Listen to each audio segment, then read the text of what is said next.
وای وای دخترک بیا بشین در برک موهای تو جنگلک دل ما بردی به درک واتساپ مدروی دیگی دیگی تیک تاک مدروی دیگی دیگی وقتی که زنگ میزنم تو تلفن تا تز بگی در اصل نه هم مردم که فکر میکنن که بچه‌اش نیست و پسرش نیست و یگان دودرشه یا که یگان خشتبارشه میگن اگر سردی دیگی دیگی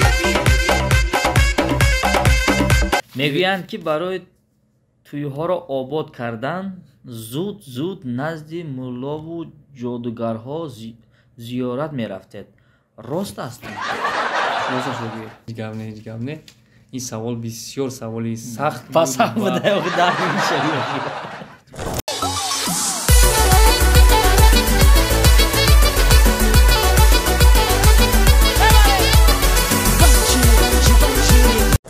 یکی طور نپره که ولی روی هر دومون میپره مجنون نبودم مجنونم کردی از شهر خودم بیرونم کردی شرکتی صاف سودا بخشیده به ماه شریف رمضان 20% تخفیف اعلان میکند.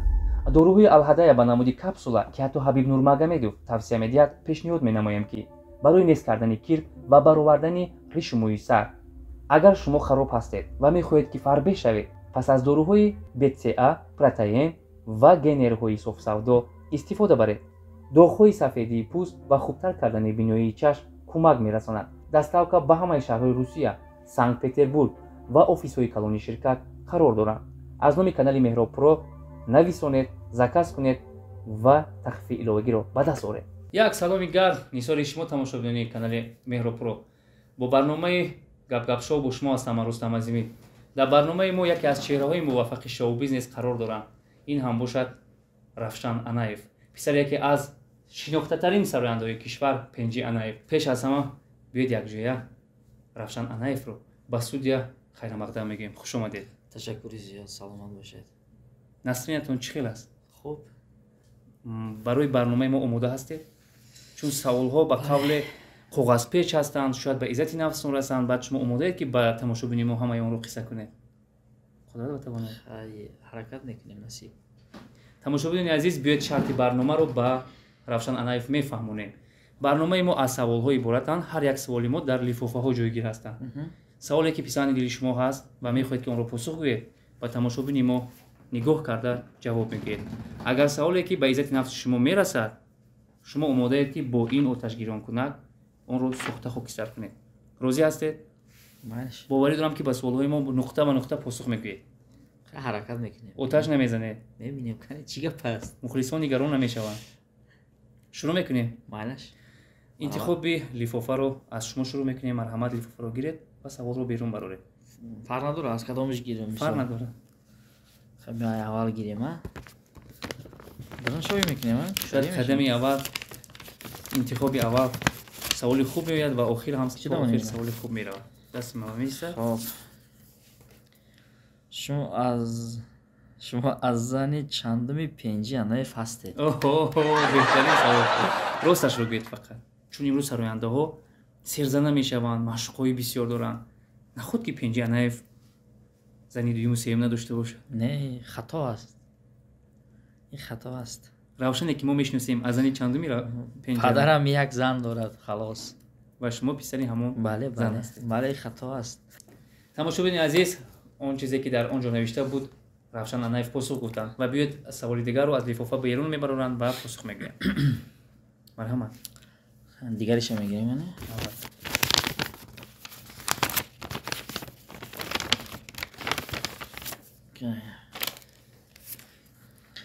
سرود دلیل نظرت را با صدای زنده سرایید. میدونید به کدام خاطر این سوال اومد؟ خب امروز تمام سراینده ها از رپرتوار سرودهای این دلیل نظر سراییدن میدونن و حتی از دولت‌های خارجی سراینده زمزمه میکنن. نه خود یک سراینده تاجیک سرود رو زمزمه کردن نتواند. ما باور داریم که شما میتوانید. کدام کوه کمر بوی تو دارد یار کدام جلوه روی تو دارد همان ماهی که از غل خبله زند فریاد نشون است تا که روی تو دارد مجنون بودم مجنونم کردی از شهر خودم بیرونم کردی مجنون بودم مجنونم کردی از شهر خودم بیرونم کردی.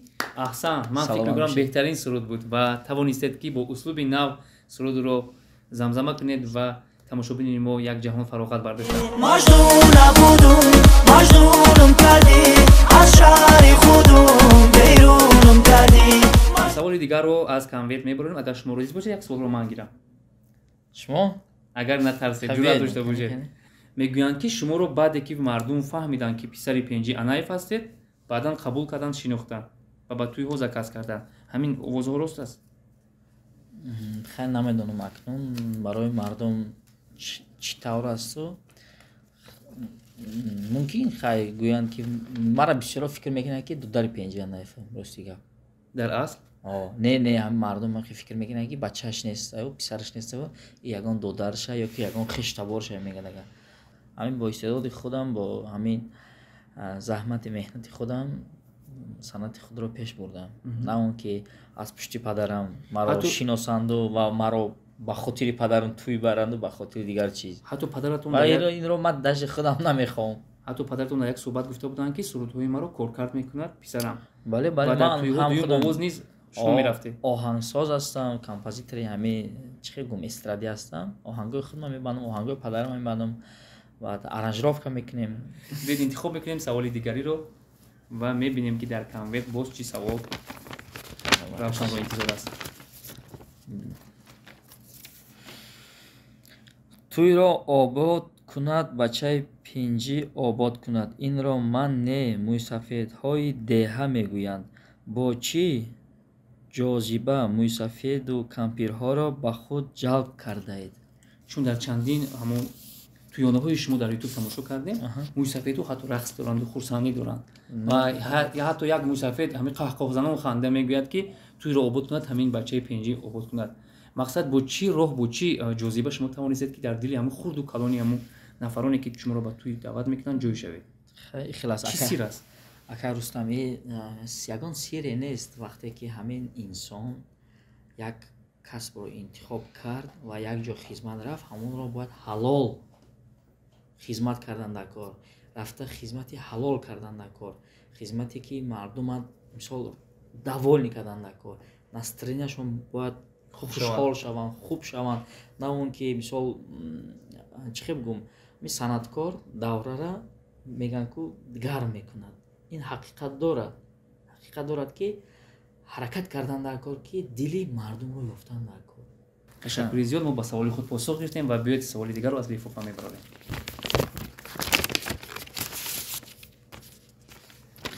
خرسوار شده اید عموما در دهه باشه چی نمود حیوان ها را دوست می‌دارید؟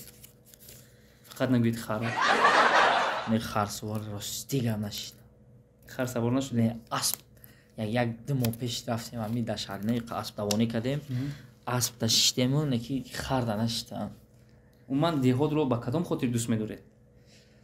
راستی برای من شخصا برای من همین است که دهه برای چی برای ما پریات نیاز میگن که همین آرامی میگیرد در صنعتکار همین کار میکنید موسیقی ایجاد میکنید آرنجراف میکنید خیلی حافظی میکنید کلیپ میکنید دیگه کار میکنید ما راستی صنعتکارا کو اهمیت داده باشید همین نوازنده سراینده آهنگساز و دیگر همین اجرا کننده ها با پسیخیچسکی میگن با عصب کار میکنن با عصب پرکتیسکی نه مثلا فیزیکی باشه یگان چیز رو برداشته بردن در کار آدم همیشه خسته میشود خیلی دهه میری آروم موسیقی نیست برای همین برای استراحت زود به دهه میره. بله تشکر زیاد. اگر راضی باشد با سوال دیگر رو من گیرم. شما گیره خیلی بیاین گیره. سوال چنین است: اگر افشان سرتون کل شود صحنه رو بس میکنید یا ادامه میدهید؟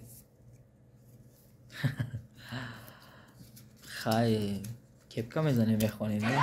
یعنی شما روزی هستید که با هم سر کار روی صحنه باشید. کپکا میزنی میخونی. سوال دیگر رو شما انتخاب میکنید و میبینیم. مرحبا.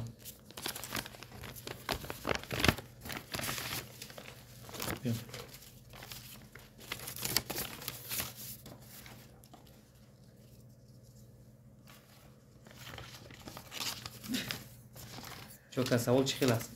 جواب میگوید یا که رد میکنید؟ خیلی نه بیا رد نکنیم خیلی باز خفه نشه که مخلص و خفه نشوند. یعنی میگویند که برای تویها را آباد کردن زود نزد ملا و جادوگرها زیارت میرفتید. راست است؟ راستش رو بگید. نه یگان راستی هم ندارد، یگان چیز هم دارد. این میگیم که اگه ما خواندم شبا خیلی مایلش جلجلکه میزدیم شبا اگر یگان چیز مرحمت اوتش زنید. نه یک خواندیم شد تمام اکل یگان دلیل نداره، حقیقت نداره برای توی رفتن برای ملا رفتن. طبق شنیده هایم بعضی سرانده های نامدار با قول وقتی که صحنه اشان یعنی که در یگان کخ کنسرت میکنند برای پر شدن همون کخ یا اینکه کنسرتشون با دبدبه گذاشتن از این ملا و جادوگرها حتی میرفتن و حتی تومار نیز میگرفتن. ما شنیدیم که شما در یوتیوب رکورد نشون دادید و میلیون تماشاچی رو با خود جلب کردید با تویانه‌های خود و همین خیلی از دوستانتون شنیدیم که شما هم کم کم از این ملاها میروید. خطا هستی. امروز به سوال‌های ما پاسخ میگفته باشم یا اینکه قبیل آتش زنیم چون سوال با عزت نفس میرسد ناراحت میکند آدم هر خیلی فکر میبرد. مرحمت حق دارید به این چیز چون شرط ما همین بود و هم خیلی آتش زنیم البته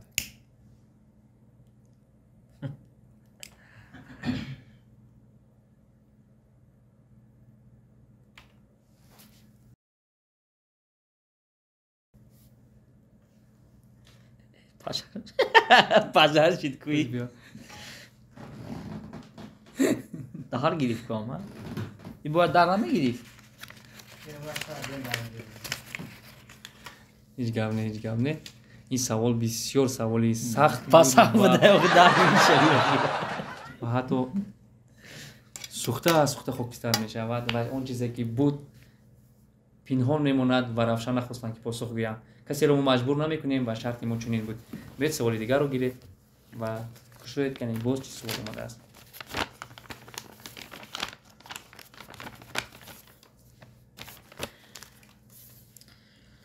خب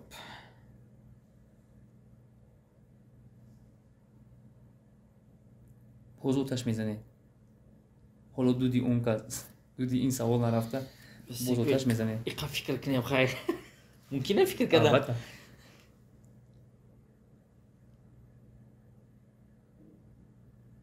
اگر در واقع سوال حقیقت داشته باشد ما کسی رو مجبور نمیکنیم. چرا دختری را که اسمش مخفی میدونیم فریب کرده به زنی نگرفته؟ خطا هستیم. اولادور هستی؟ بله. صاحبی چند فرزند؟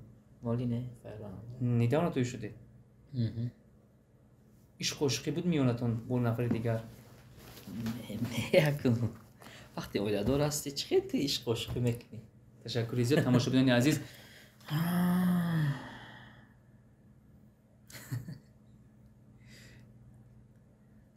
خب بسیاری ها دانستن میخوان. خیلی مایلش رقاصه های شما را در توی ها رکورد نشان میدهند. اونها از کدام سیاره آمدن؟ آنها را از کجا زکس میکنید؟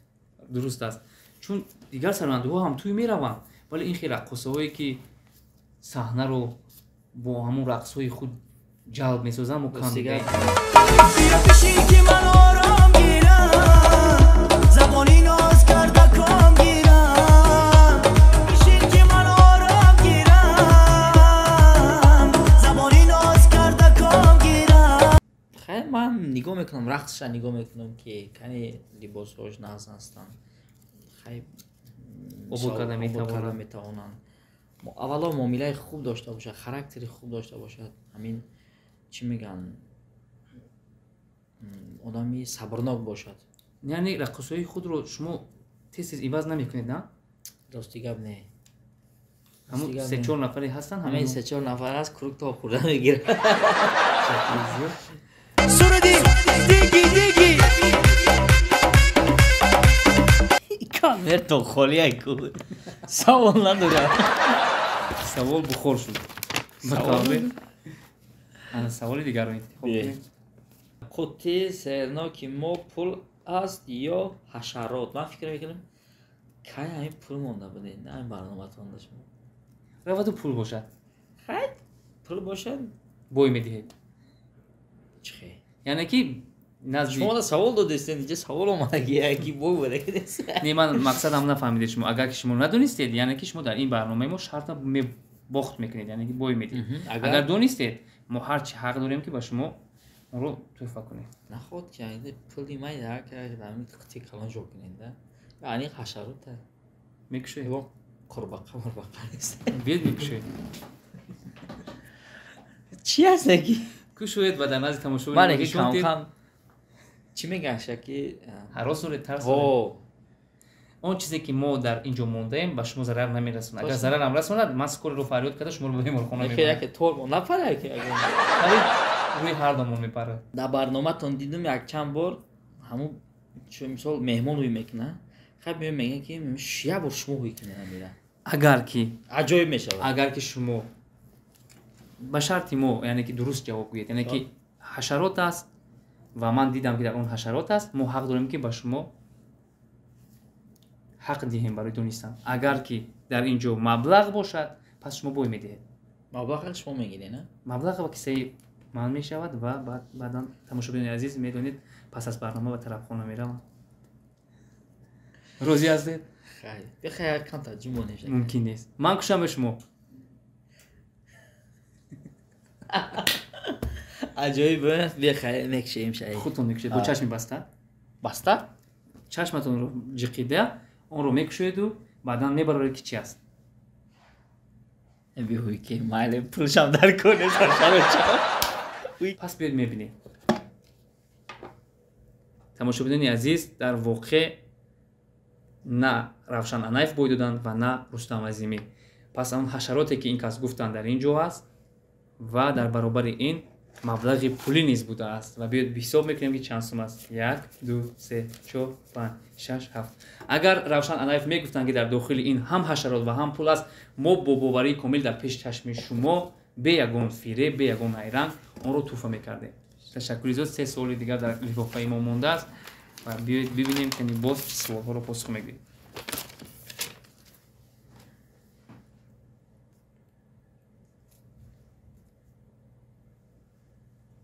فقط نگوید که آتش میزنم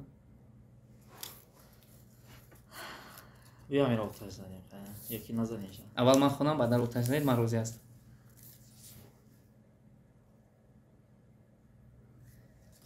و این شما حق داره جواب میگوید که بیا آتش زنیم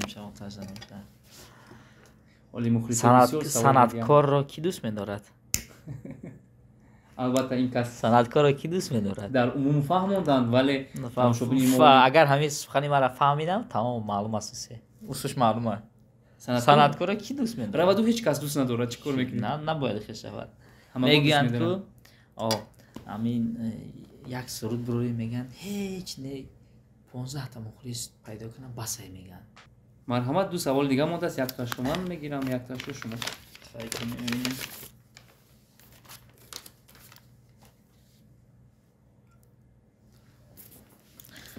کنیم میخونیم از بودش میبرید نه در 3 ژانر سرود خوانید شش مقام فلک استرادا bara bara bara bere bere bere bara bara bare bere bere bere bere bara bara bara bere bere bere وای دیلم تو نباشی میمیرم استغفر مرحبا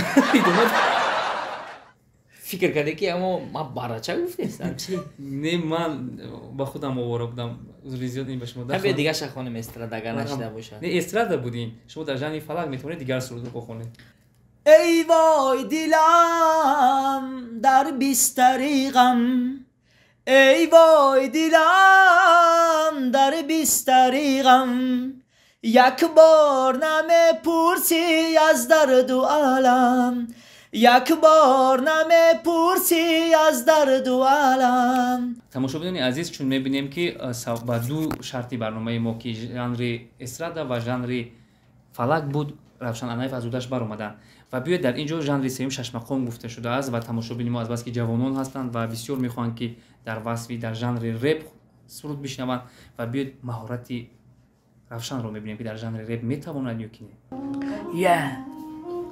دخترک مرا خفه نکن دیگه.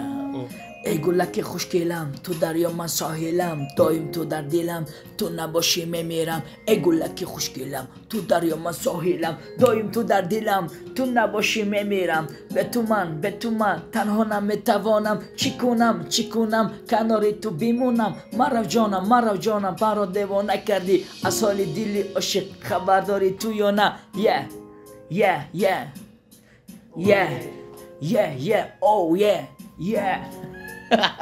аҳсан ва тамошобини азиз, суоли охирин низ дар ин ҷо мондааст ва хоҳед нахоҳед инро ман мегирам ва мехонам. махфияи малш чун шумо дар он ҷо гуфтед дар як конверт тақдиро бед ду савол омадааст, якташро барои ки хафа нашавад ин мехонад, яки дигарашро ман мехонам. суруди дигидигиро зинда сароед метавонед ва агар тавонед 8 мисраашро метавонед ба тамошобини мо ба қавле замзама кунед. диги гуфте не шиндаги намесурда албатта як порчаашро медонам. ка вақтон савол намерам. WhatsApp медрои дигидиги, YouTube медрои дигидиги, ойлатиҷи медрои дигидиги, меҳробро медрои дигидиги, огиҷо медрои Chrome, Google. тамошобини азиз, як ҳазл буд ва биёед асосиашро аз забони худи Равшан мешунавем. وای دخترک بیا بشین در برک، موهای تو جنگلک دل ما بردی به درک. استوب این دیگه باید خیلی کردی آهنگ دیگه بودم این نه چه خیلی که ایدومه شما نگفتید همین آهنگ دیگه مونم بود قریب وای دخترک بیا بشین در برک، موهای تو جنگلک دل ما بردی به درک. واتساپ مدروی دیگی تیک تاک مدروی دیگی وقتی که زنگ میزنم تو تلفن تا تز بگی. وای دخترک بیا بشین در برک، موهای تو جنگلک دل ما بردی به درک. مرا جانانه مرا مکن دیوانه، از حال دلی عاشق خبر داری تو یا نه؟ دیگه رقصایی بنازیت، دیگه چشمانی خماریت. واتساپ مدروی دیگی تیک تاک مدروی دیگی وقتی که زنگ میزنم تو تلفن تا تز بگی. واتساپ مدروی دیگی تیک تاک مدروی دیگی وقتی که زنگ میزنم تو تلفن تا تز بگی. مرا جانانه مرا مکن دیوانه، از حال دلی عاشق خبر داری تو یا نه؟ دیگه رقصایی بنازیت، دیگه چشمانی خماریت. ای دختر ای کجایی چی بای قبلایی، رنگی ماهی تیلایی دلی مرا میابی. دیگه رقصایی بنازیت، دیگه چشمانی خماریت. دیگه رقصایی بنازیت، دیگه چشمانی خماریت. احسن. мо ба Равшан Анаев гап надорем ба қавле, чун аз уҳдаи тамоми шартҳои мо баромаданд. ташаккури зиёд тамошобини азиз, ин буд барномаи гап шоу бо яке аз ҳунармандони ҷавону умедбахш Равшан Анаев. дар охир дар фарҷоми барномаи мо чӣ гуфтан мехоҳед баҳри мухлисони худ? бори дигар ташаккури зиёд ба барномаи Меҳробро моро даъват кардед, миннатдор ҳастам. чӣ мегӯянд ба шумо низ барори кор ҳамеша хушиҳои зиндагиро орзуманд ҳастам. мухлисони Меҳробро зинда бошед. худованди бузург ҳамаи шуморо нигоҳ медорад. саломат бошед. хай